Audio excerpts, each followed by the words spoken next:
Hello and welcome back to It's Queer Magic. It is me, Kier Bo, and even though the alphabet superset is on a pause, I'm doing week H because I can't be tamed.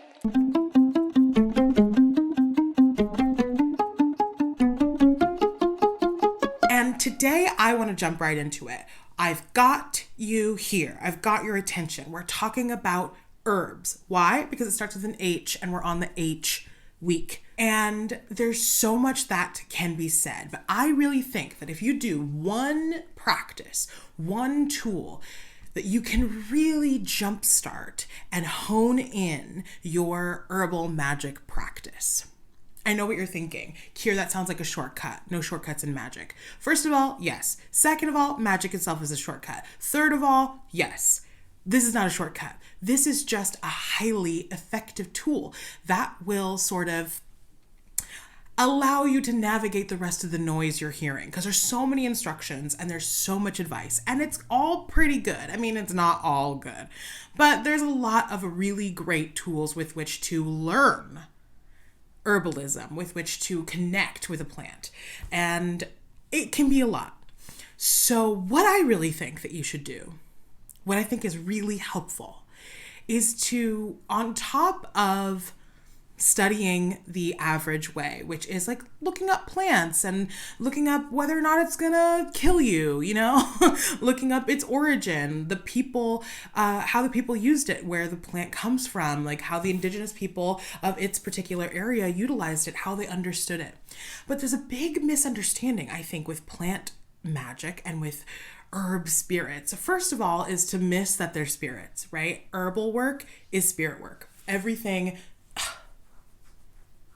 There's a mosquito in here and I'm not mad. I get it. Like, you are gonna mosquito. Mosquitoes are gonna mosquito, but why?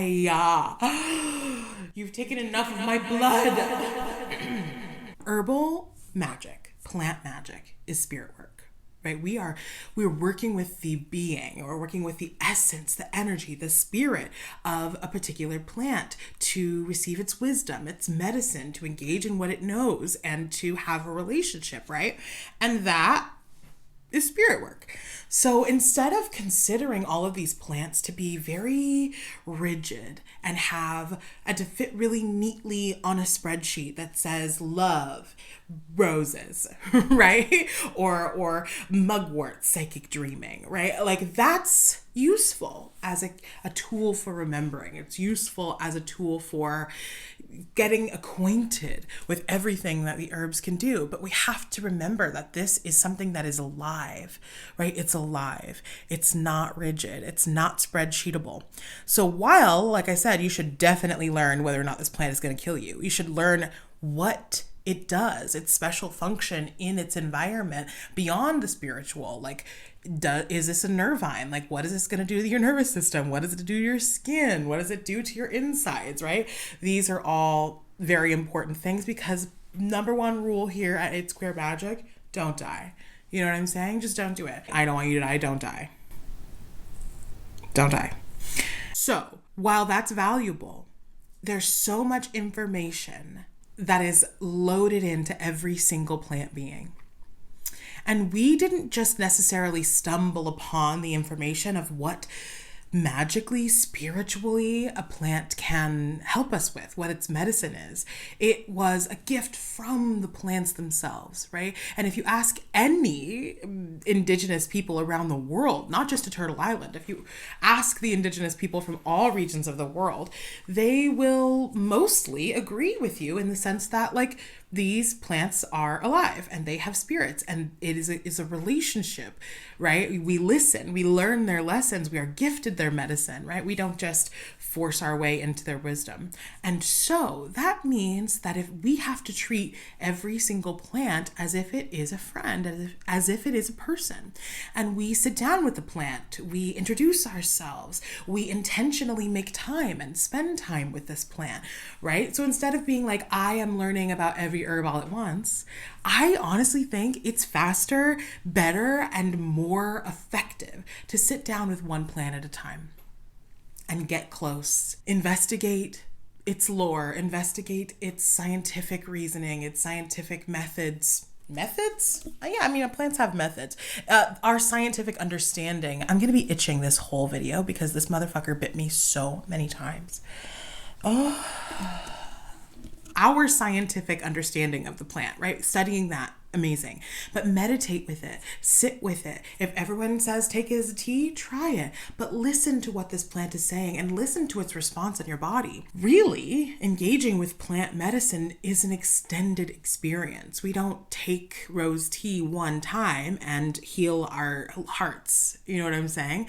While it is very powerful medicine and does have the ability to do whatever it wants to do, generally, gaining experience and gaining or being like blessed with the medicine of the plant usually takes weeks, it takes months, right? We are in a slow process of learning. And so while I know I said this is a jump start, and it is, but once you have learned the skills to listen to how plants communicate with you, to feel the difference in your body when working with a particular plant, then moving on to other plants is going to be easier because you know how to listen.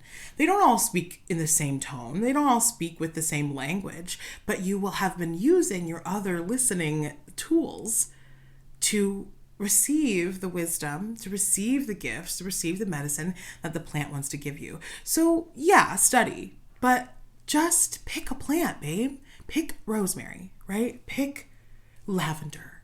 It's popular. It's everywhere. Pick it. Pick something available to you. And these processes aren't cultural appropriation. And I understand thinking that because we sort of equate being connected with the land to cultures outside of whiteness, to cultures outside of America, except for indigenous peoples. And we think that it's specially reserved. And while people's methods and some particular sacred plants are absolutely protected and gatekept for good reason, the process of connecting to the earth is a human gift. That, like I said, the indigenous people themselves say around the world, this is what we were gifted. This is a gift from the plants, from the spirits, from the creator, and not of our own creation. So you're not knocking down indigenous wisdom keepers' doors. You're looking at what they have published, what they have shared with you, and then you're also making your own connection, because the secret is that, rose doesn't just do love, right? Lavender doesn't just do calming. Rosemary doesn't just do memory. These plants choose the gifts they're going to give you. These plants themselves individually choose the medicine that they think you need most. So you can sit down with rosemary and you can explain that you are looking for memory medicine, but they're going to connect with you and they're going to decide what memory medicine you actually need. Rose can give you a million different things, not just self-love. The same with every single plant that grows. And while all the plants have an affinity for something and are this is what I give to humanity, they can make a decision. They have millennia of wisdom embedded in their fibers and in their spirit, and they have access to that memory. So they're going to give you what they're going to give you. So this is what I think. I think that you, on top of trying to learn, maybe let go of the need to memorize every plant and everything that it does. You can always look things up. It doesn't have to live in your brain. But spending more time on going slower, picking one plant and learning the skill of communicating with that plant emotionally, energetically, spiritually, with the adaptogenic techniques, right? You know what I'm saying? I don't know if it's fair or appropriate to say adaptogenic techniques, because it's not what I mean. I don't think that's how that word works. But I think that you get me. I'm speaking of a slow and progressive process where you sit down with a plant for a couple of months, right? You sit down with a plant until you learn your lesson with it. And you just go from one place to another. And this is not how you become an herbalist overnight. That's the thing. Let go of the expectation that that's a thing. Many people have incredible herbalism courses that can teach you a lot. And they're still going to encourage you to sit down and make personal connections. And just like with people on two legs and in human bodies, it is not always easy to make an instant connection with something a person, a being of a different bodily form, right? Different spirits, different plants, different stones. It's not always an instant connection. And that doesn't mean it's not meant to be, and it doesn't mean there's not potential for incredible relational healing and spiritual gifts and medicine to be transferred. It just means that you have to introduce yourself and seek what you have in common and show your respect. It's the same way we treat each other. We're expected to treat the plants. I say that and then I'm like, oh, we treat each other like garbage. So that's something, if that's you, you should work on that because it's the same skill set. But they're not people, they're plants. And again, you can look up what the original people of that area of where the plant is from, what their understanding of it, what their relationship is to it, make sure it's something that they say right now is okay to work with, and then go in that direction. Because honestly, like speaking about white sage, right? I know that people are like, there's 455,000 billion trillion fucking plants on the planet, right? And that particular brand, that's so funny. That particular like strain or breed of that plant of white sage isn't from everywhere.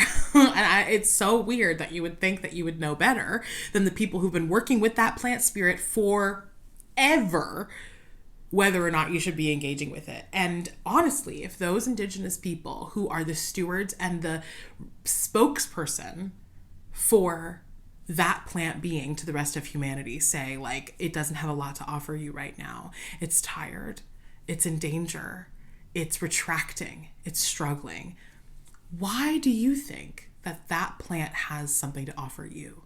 That's like next level to me. Like, what? Listen to them. They know. You're just somebody who's like, well, they sell it everywhere. They say it's good for this. They say it's good for that. Like I said earlier, a lot of plants do a lot of things, and you don't need one particular plant to get some particular thing done. And on your journey of speaking to and building relationships with these plants, you are going to learn what works best for you, because what works best for me, for cleansing, for releasing, for love, for money, is not going to be the same thing that works for you. And sometimes it will. Sometimes cinnamon is like, hell yeah, let's do money. I love it. You, and you. And then it gets to the fifth person and is like, I don't know if I'm going to be able to get you money. I'm just cinnamon. Like, I feel like you should find something that is different. I'm just cinnamon. Like, I'm not diminishing cinnamon. But you may have a stronger connection that is in your spirit or embedded into your ancestral experience that is the perfect plan to help you get money, and cinnamon just ain't it, right? So follow your heart, of course, but also listen to the wisdom of all of the people surrounding you, especially the people who have been stewards over these plants and over these lands for like ever, right? Just a thought. So this is a quickie on week H. Herbs are incredible. It's a big topic. If you have specific questions, leave them for me. Put them in the comments. I would love to talk about more things that are relevant to your interest, or answer any of your questions. I think that it's a broad topic, and there's so much beautiful medicine to be had, especially as the planet is like begging for reconnection so that we can live on so that we can restore balance. It's very vital that we reconnect. So if you are feeling the call, if you are already obsessed with plants or already obsessed with herbs, and there's already something tugging at your middle saying like, get involved with plants, then let this be your permission slip. Do it. Pick a plant and get to know it. Pick eucalyptus, pick juniper, right? Pick rosemary, pick mint, baby, pick mint. Pick mint. I love mint. There's so many plants in the mint family. You'll find something that is calling to you. Pick rose hips. I love rose hips. Pick anything. Pick black pepper. You'll be surprised at what black pepper is capable of. Pick something. Pick something and do it, because you are not going to regret it. Take it slow and recognize that that actually is jumpstarting your practice. Okay? Take care. Thanks for listening. Thank you so much to all my patrons, all my rainbow witches, for making this video possible, for making a million things possible. We have the ancestor meditation coming up this week. Hope to see you there. And have an amazing rest of your week H. Okay? I love you so much. Okay, bye. Bye. Bye. Bye. Bye. Bye. Go. Don't overstay your welcome. That's rude. Bye.